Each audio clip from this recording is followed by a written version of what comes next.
This is a tutorial for how to take the midterm for English 101. There are two parts to the midterm in English 101. Each part is worth 100 points, so they are a significant portion of the points in the course, and you're going to want to do your best on each part of it. When the course begins, you will be able to get into week 8 when the midterm is due, but all that you're going to see is a link for the practice midterms. So I'm going to go in there and show you what you can view at any time during the course. So you can see that there is a part 1 and there is a part 2. These are practice tests. They do not count towards your grade, but they can give you an idea of what to expect. For midterm part 1 and part 2, there are readings that you must have and read in order to answer the questions. For the practice midterm, you can see that the reading is right here in this link. So you can open that up and have those readings. Let's go into the midterm part 1 and see what it looks like. It is a timed test. You will have 80 minutes to complete the actual midterm. The practice test you can do multiple times if you would like to in terms of practice, but the actual test will be timed. You'll have only 80 minutes and it will automatically submit. So you want to keep aware of your time when you take the practice test.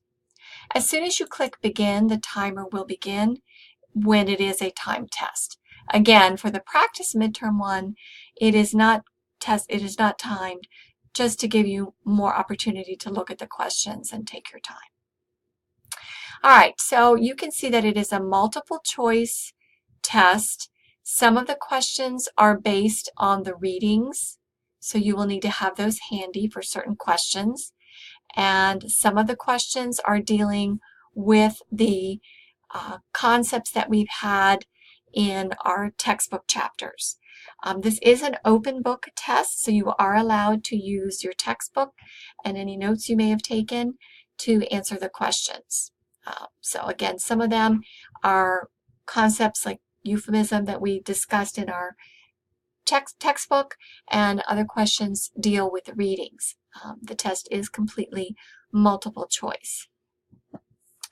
Again, when you are ready to take the actual midterm part 1, make sure that you have 80 minutes available, because if you save it and come back, the timer will continue to go, so you will probably not be able to access the test again. You only get one opportunity.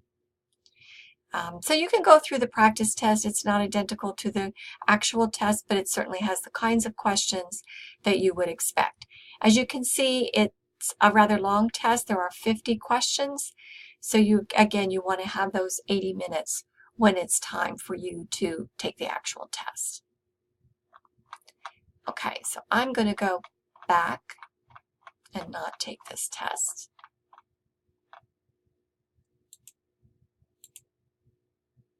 All right, the other part you have is practice midterm part 2. So let's see what this looks like. There is also a reading that is involved with this test as well. It is also 80 minutes, and for the practice, I did keep the timer on so that you get a sense of how much time you have. This test is not multiple choice. It is essay questions, and therefore it requires an instructor to grade. I will not be grading the practice, so you can't expect feedback on your actual answers. But by going in and taking the practice, you can get an idea of the kinds of questions you'll be answering on the actual Part 2 midterm. So when you click begin, the timer will start, and then there are instructions. So there again is a reading involved in this as well. You will be able to access the readings for both Part 1 and Part 2 midterms at least a week before the test is due. So you can expect to see that available for you. All right, and then for part 2, there are just 5 questions. They are deeper kinds of questions. They require paragraph answers. You want to make sure that you answer all parts of the question. You use complete sentences. You refer to specific items in the reading to support what you're saying, and that your answer is robust. If you're answering these questions with one sentence, you will not get a very good score. So we want a full paragraph answer for these questions. There are only 5, and again, you have 80 minutes to compose your answers, so that should be plenty of time. But you're going to want to look at practice 2 just to see the kinds of questions, purpose, audience, tone, language, etc. And you can see there's a text box for you to compose your answers. And when you're done, you submit. Please proofread, because part of your grade is on spelling and grammar. So use whatever tools you have at your disposal to try to make sure your answers are as correct as possible. Okay, so let's go back into week 8.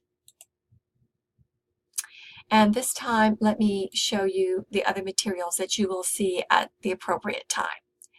The practice midterm will be available throughout the course. However, the readings and the actual midterms will only become available when it is time to do so. So you will see that the readings will be available about a week before the due date for your midterm part 1 and 2. So you can see those readings. Also, the rubric for midterm part 2 will be available, and just let me show it to you now, just so you have an idea. Each question, there are 5 of them, they're worth 20 points each. And basically what we want you to do is answer all aspects of the question, use specific references to the text to support your answer. Please dig deeply and try to provide unique insight and analysis in your answers, and use proper grammar and spelling. All right, and then when the window opens for the actual midterms, you will see the links pop up, and they'll be very similar to the ones in the practice midterm. So when you click on the link and you click begin, the timer will start and you'll have your 80 minutes. Hopefully this will be a good overview as you prepare for the midterm in English 101.